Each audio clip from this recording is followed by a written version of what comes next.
Ramaphosa's new GNU cabinet announced, but no minister will do as they please. Here's why.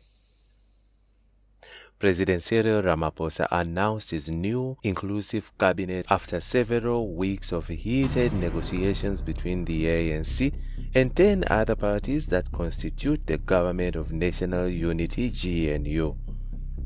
His cabinet now consists of 32 positions, and out of the 11 parties in the GNU, 7 are represented in the cabinet. His ANC has 20 cabinet portfolios, which include key ministers of the Presidency, Police, Defense, Justice, and Finance. 11 ministers and 10 deputy ministers in the cabinet are not from the ANC.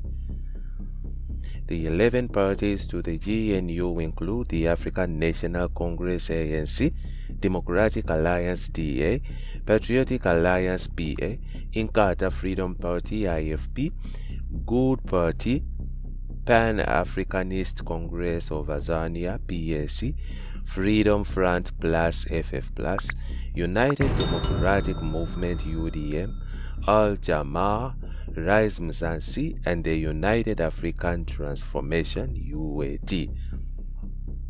How will the Government of National Unity operate, including on policy issues? On Thursday, Minister in the Presidency Kumbuzo Saveni addressed the media after a swearing-in ceremony of the Deputy President, Ministers, and Deputy Ministers of the 7 administration on Wednesday. The briefing was to clarify roles and policies that will be followed in the GNU. While announcing his cabinet, Ramaphosa said, "The establishment of the GNU in its current form is unprecedented in the history of our democracy."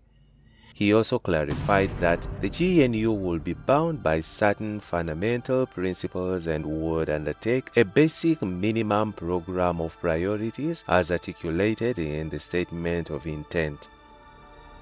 Cabinet members are responsible for 1.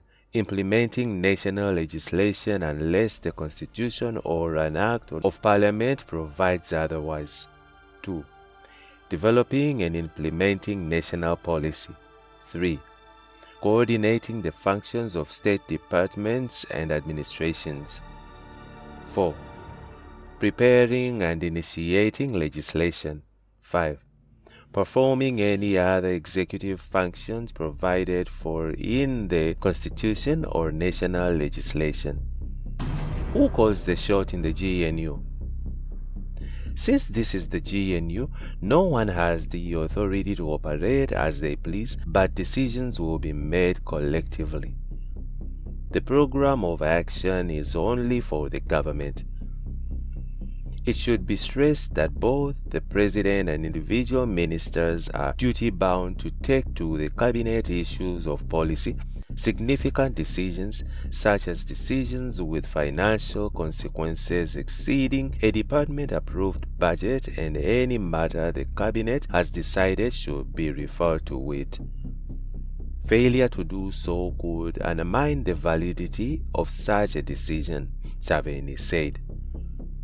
According to Msaveni, no minister can expropriate a decision of the cabinet or that policy decision to themselves, because then that policy will not be valid in terms of the laws of the republic as provided for in the Constitution.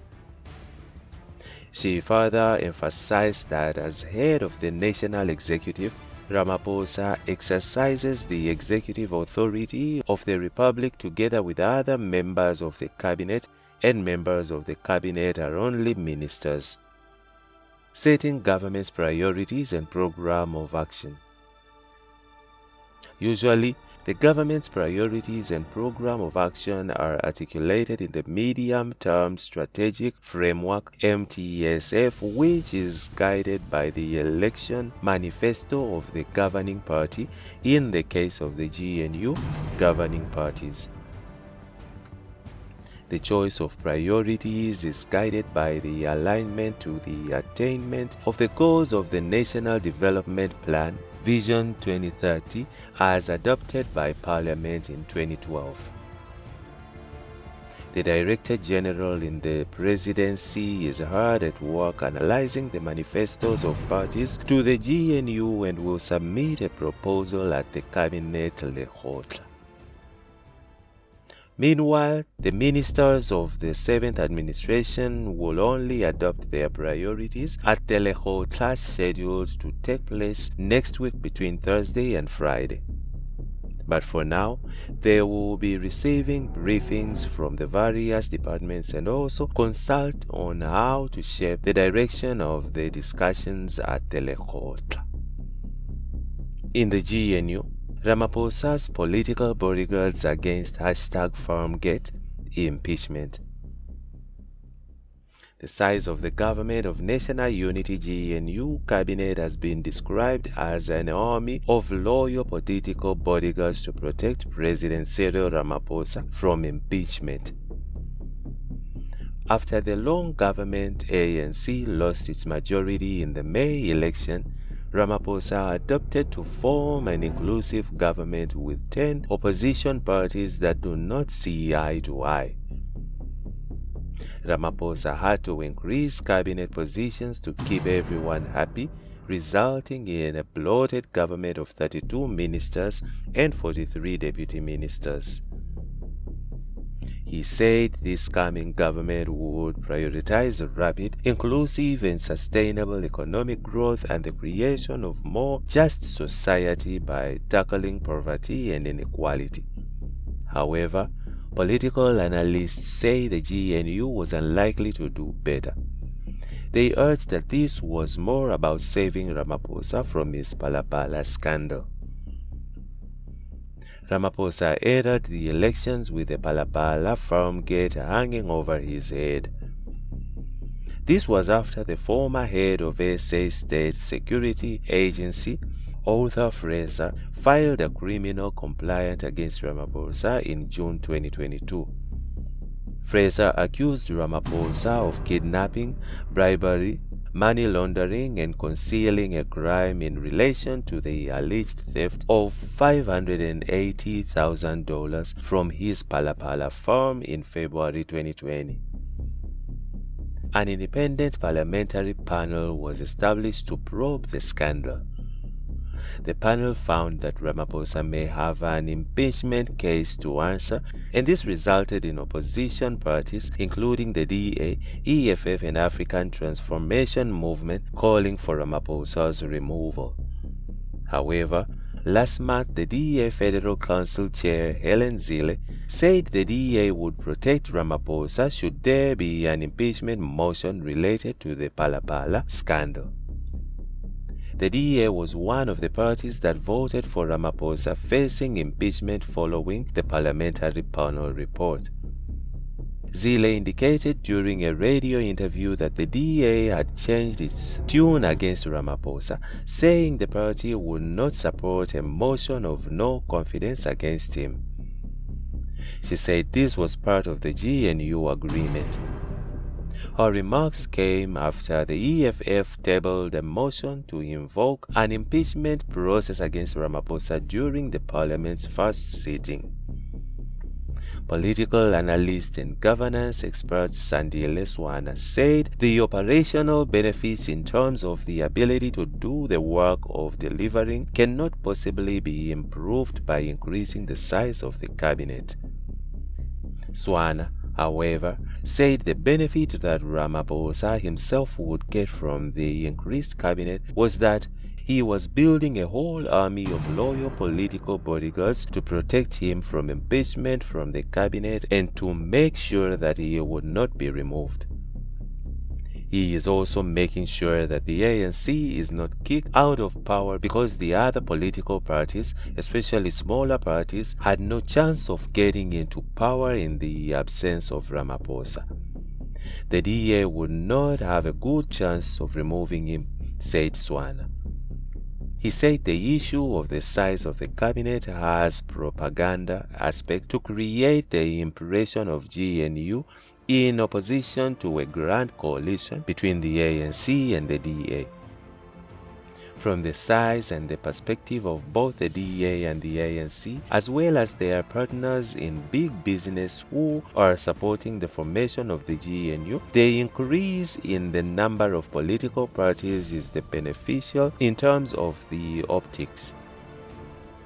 It's a good publicity stunt, he said, adding that the DA is likely to prosper more than the ANC from his coalition.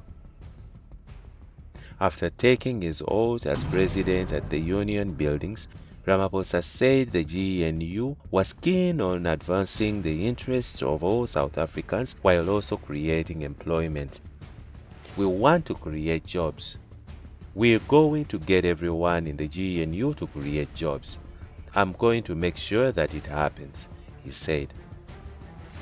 Another political analyst, Professor Sipho Sepe, said the GNU has less to do with national interests but more to do with the protecting Ramaphosa from his Pala scandal.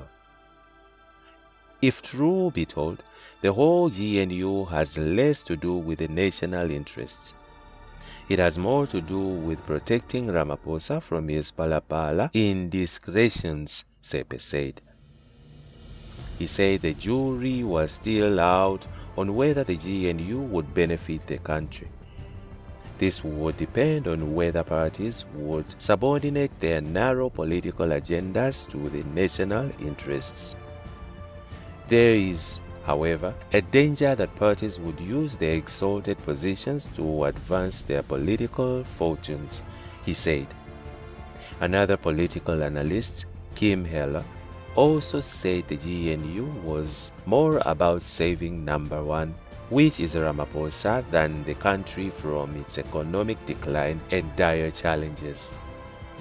Heller added that the GNU was a white elephant that would be sluggish and caught up in its contradictions. She said this was unlikely to work in sync for the people of SA. It is more about compromise than unity, and that is what we will get, a compromised politics that will not serve citizens' interests but party and political interests, said Heller, adding that GNU was all assortment of political parties with different policies, constituencies, and political ends. She said it was likely to be a constant tug of war and delivery was likely to be compromised. And that's it from Egypt's network. Stay tuned to our celebrity and gossip news.